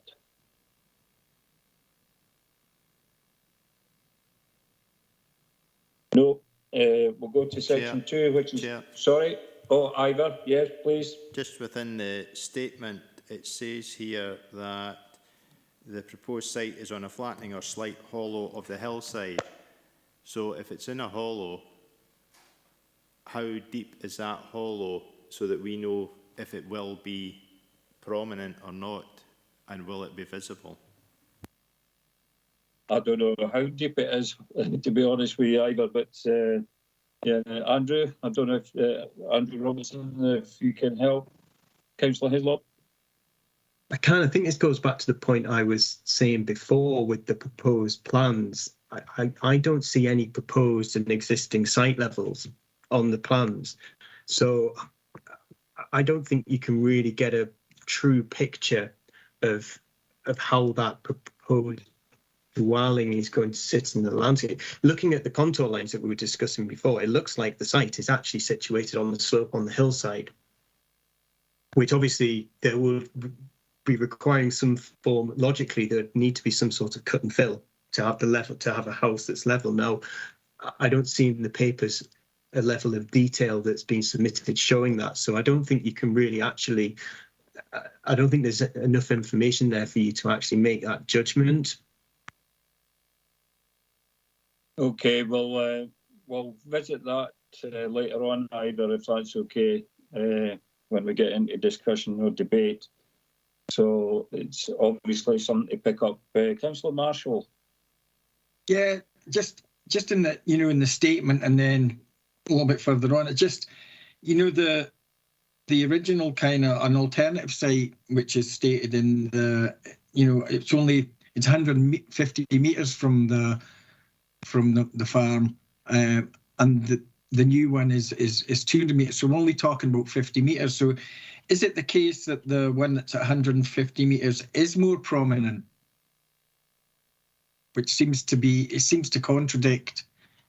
You know, if it is more prominent, why did the plan and decide that it seems to be the other one at 200 metres away is more visually prominent? Yeah, a lot of observations about the actual location at the moment. Again, we'll come back to that just at the end, if that's okay. We'll revisit those observations because there's obviously some concern about the gradient, the level. Does it sit in a hollow? Does it not sit in a hollow? Etc. Etc. So we can revisit that later on when we're in deliberation, if that's okay with members. Thanks, Chair. You happy with that? Thanks, Sean. Okay, so we'll move on to section 2, which is the report on handling and related correspondence, which is pages 215 to 228. Any members got any questions in that section?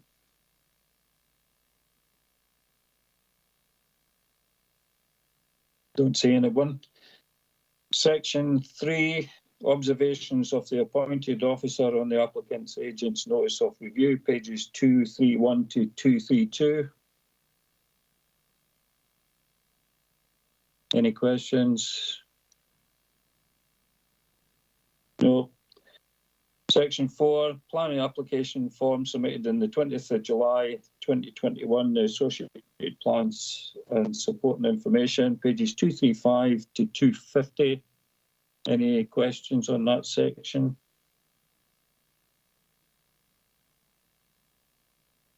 Don't see anyone. Section 5, the decision notice from Dumfries and Galloway Council dated 13th April 2022, pages 253 to 258. Any questions on that section?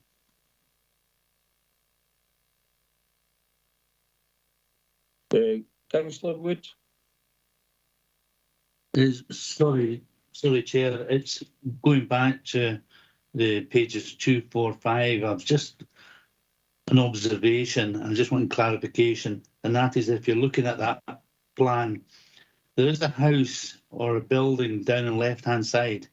I'm assuming that the dark line is the boundary of the farm, so that would be out with the farm. I'm basically trying to identify if there is another building on the farm that could be utilised. Okay, Andrew Robertson. You help? Yeah, I just want to double check that I'm looking. Are you referring to the location plan that's been submitted? Additional location plan, it's titled, or is it a more detailed site plan? No, Andrew's on the ball there. That's the one I'm looking at. So what was your down in the left-hand corner of the page? You will see there's a building. I can't read because of the letters. The writing's that small. It's just right to the edge of the page.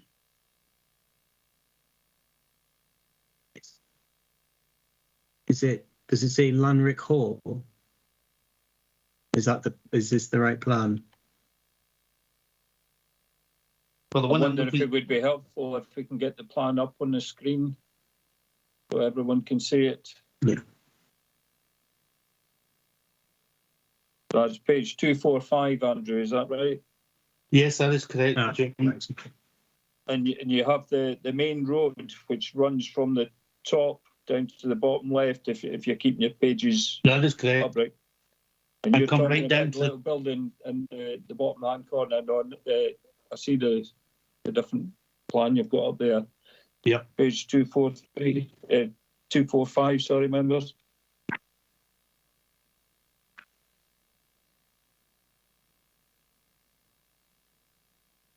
That's not the plan. That's not looking at the plan. I'm looking at a different site plan. Fiona, I wonder if you can just get the right location plan. It's scale 1 in 2,500, and it's also got the site plan at the top of the page. If you're looking at it portrait ways, you know the one. I don't know if you can get that up.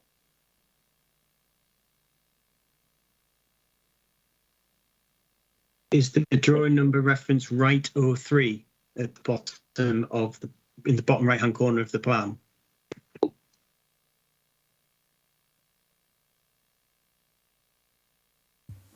Yes, that's the reference.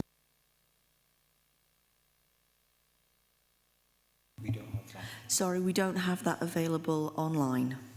Oh, okay, thanks very much. So, members, you just have to look at the plan on your papers, which is page 245. I think Andrew Wood, Councillor Wood's referring to. And if you keep your papers upright rather than put them on portrait, landscape, if you keep them on portrait, Andrew's talking about the building on the bottom left-hand corner of that particular page. Is that right, Andrew? That is correct. I'm almost certain it's out with the boundary of the farm, but I just want clarification. Right. Well, I'm not sure if Andrew can assist you. I can. If it's in, I think it looks like it's called Burngrove. Is it fronting the main road? Correct. Yes. Right. Okay. I will double check against the additional location plan,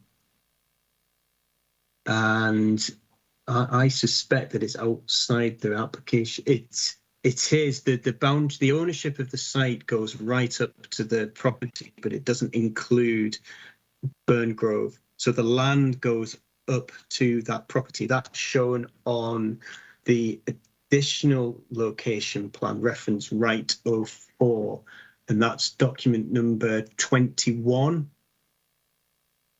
Right. Which should show you the blue line boundary. That should show the land that is within the applicant's ownership.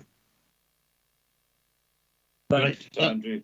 It's just that I'm troubled, and the reason I'm troubled is that normal farm boundaries would take a straight line, and that looks as though that's been sold out with the farm at some stage. We don't know that, Andrew, so I'm sorry, can't help you on that point. But I hope what Andrew Robinson's been saying has been helpful. So, Councillor Barretti. Hopefully to clarify it, Chair, if you look at page 243, and I'm having to use a magnifying glass, you can see that the line for the farm, there's a section on the other side of the road which takes in the hard line.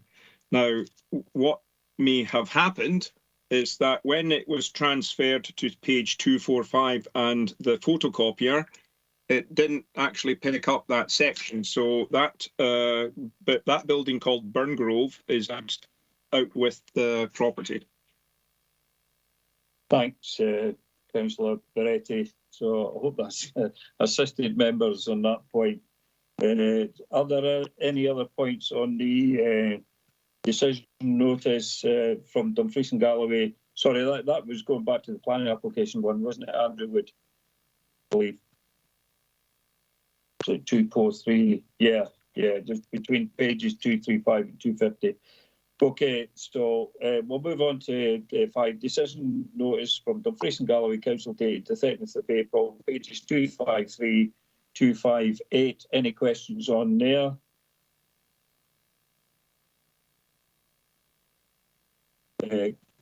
Councillor Barretti, I see your hands up. Is that a legacy hand?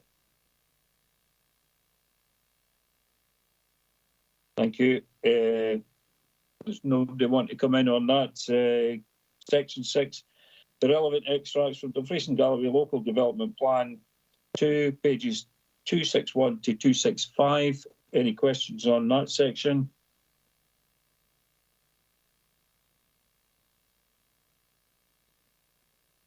Don't see anyone coming in. So section 7, which was the photos of the application site, which Andrew took us through earlier on. There was no questions on that. So we'll now move on to section 8, which is the confidential document submitted by the applicant circulated to members. These are on pages 279 and 283. Again, if we adopt the, excuse me, members, and get my notes because I always forget which Scotland Act it is. So if we exclude the public from the meeting in terms of section 50A, brackets 4 and paragraph 3 of part 1 of schedule 7A of the Local Government Act, Scotland Act, 1973. So if members are content, we will exclude the public. And if I could ask Claire just to make sure that the recording.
That's us back live, Chair. Thank you very much, Claire. Thank you. So, members, in your hands again, once again. Would you like to take this?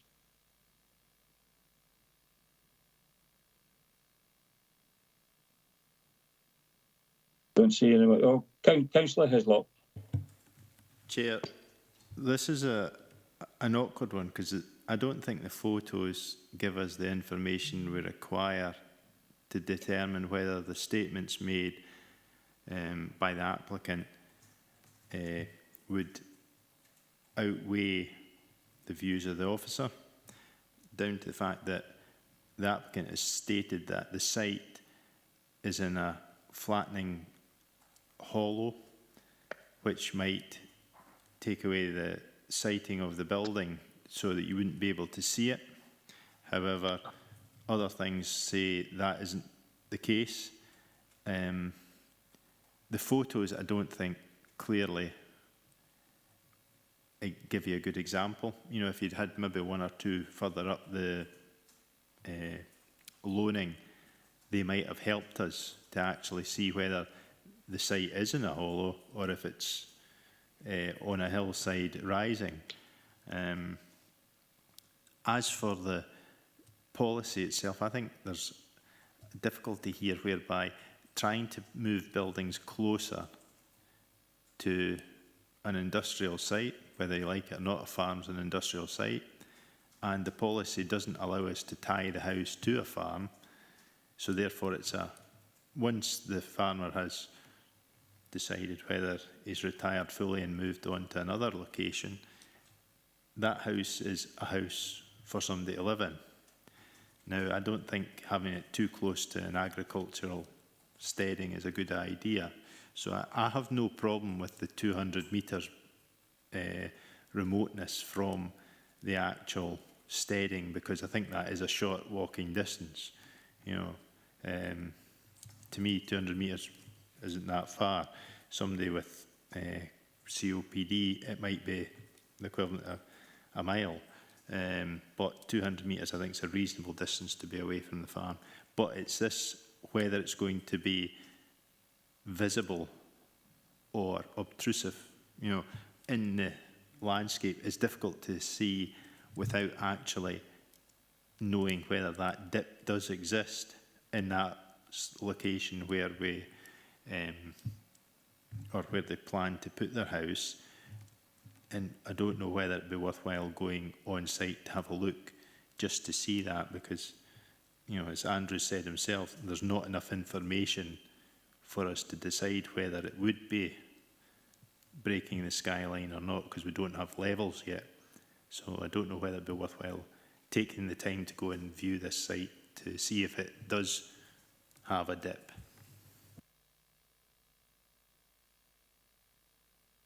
Thanks, Councillor Hislop. So you're proposing a site visit as a means to get some more information, because I did say to members that we would get back to some of the observations and discussions that we had earlier on through the papers, because there is I wouldn't say a concern, but there is something there that members are unsure whether the contours of the hill would elevate this particular site, or would it be in a dip, or whatever. So if you're proposing a site visit, then I'm quite prepared to put that to members. But I see Laura wishes to come in. Laura, do you want to just advise members on what Councillor Hislop was saying, or any help would be appreciated? Thank you. Thank you, Chair. When I was listening to the information as it was passing through, the two items which I had listed down were, the first one, what Councillor Hislop has just suggested, that a site visit would be appropriate. The other one that I have noted down is that your appointed planner has suggested that further information of sightlines would be useful. It would be possible to ask for that under the further written procedure, to specifically ask for that information. And I would suggest that, as the planner appointed to guide you on this has suggested that that information is perhaps lacking, that would be a useful thing to also ask for, as well as a site visit. Thanks very much, Laura. Yeah, I appreciate what Andrew was saying earlier on. It probably would be beneficial to members to have that further information. So, Andrew, is that something that you can maybe take up and have that information? If we do decide to go on a site visit, we can revisit both the information and what we've seen on a site visit. Thank you. I can liaise with governance and law in terms of the right procedure to do that, Chair. Thanks very much, Andrew. So we've got a proposal for a site visit at the moment. I'm quite happy to second that proposal. Are there any alternatives to a site visit? Councillor Beretti, I've seen your hand going up 2 or 3 times. Yeah, you want to come in? Yeah, Chair, can I bring your attention? Councillor Hislop has pointed out something, but can I bring your attention to page 271?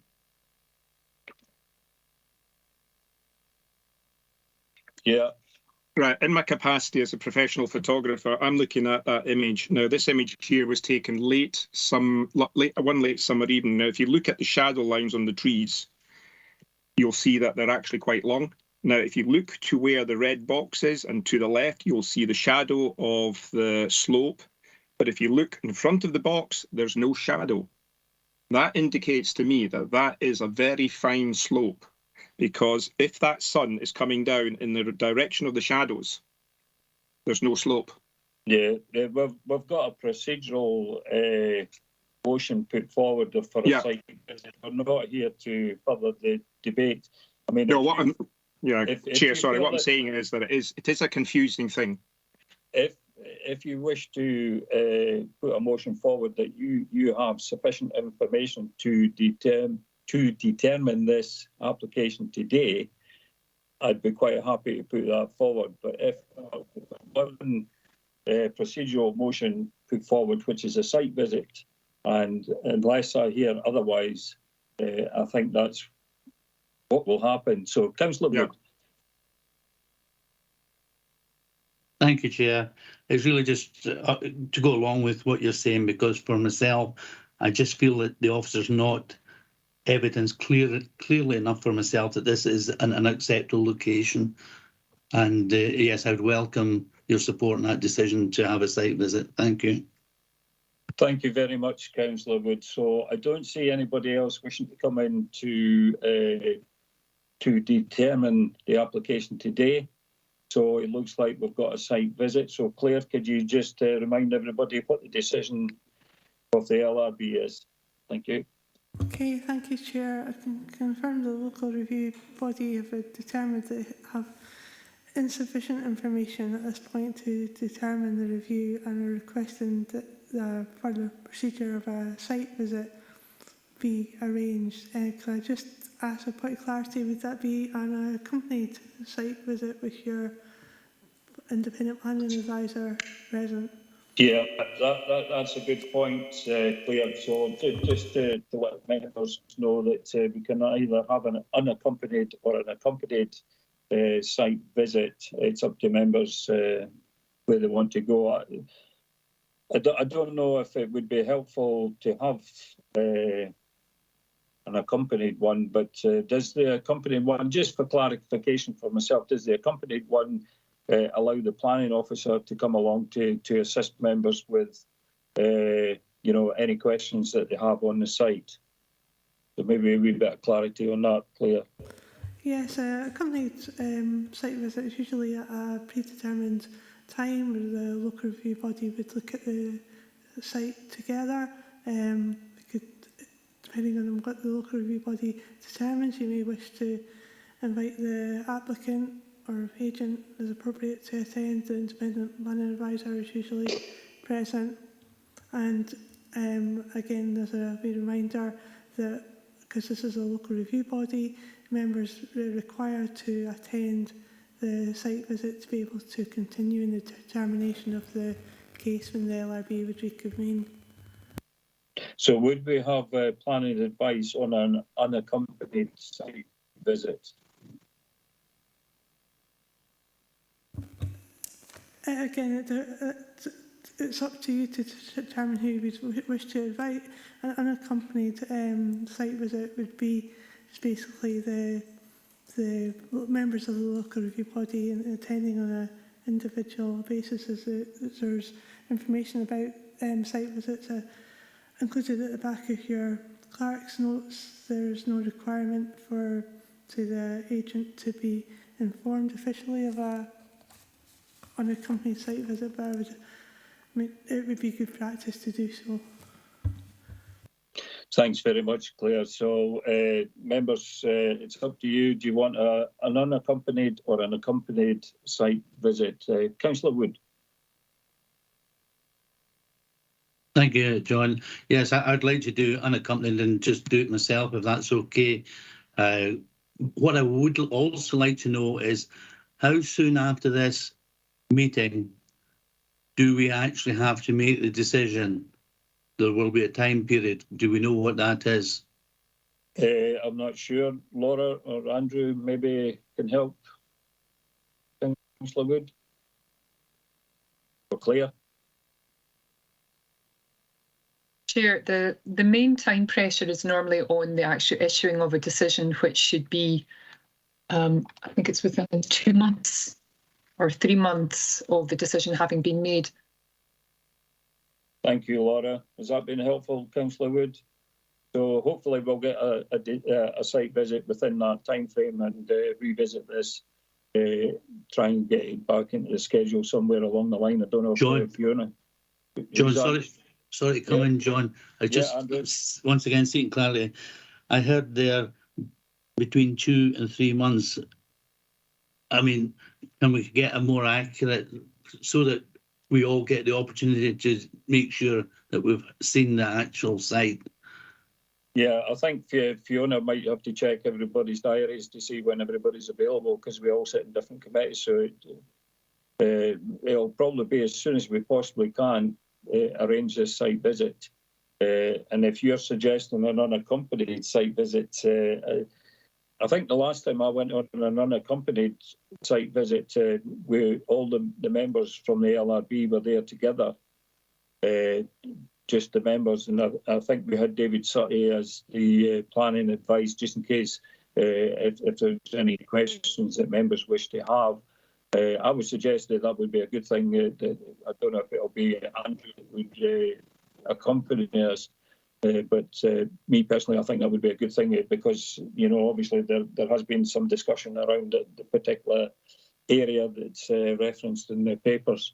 But that's just my opinion. So if members are quite happy to have an unaccompanied site visit with a planning officer available, just in case there's any issues there that can raise questions. So I see Andrew's put his camera on. Do you wish to say anything, Andrew? Yes, Chair. I'd be happy to accompany you on any site. I've done it in the past when we've done a local review body. So the previous site visit I did, I think it was about a year ago, where it was members all convened, and it was myself there and Claire was there from governance to facilitate the site visit. So I would be happy to participate in the site meeting to provide you with the independent planning advice that you may need. Thank you very much. I see I've got Councillor Walters and Councillor Hislop got their hands up. Keith?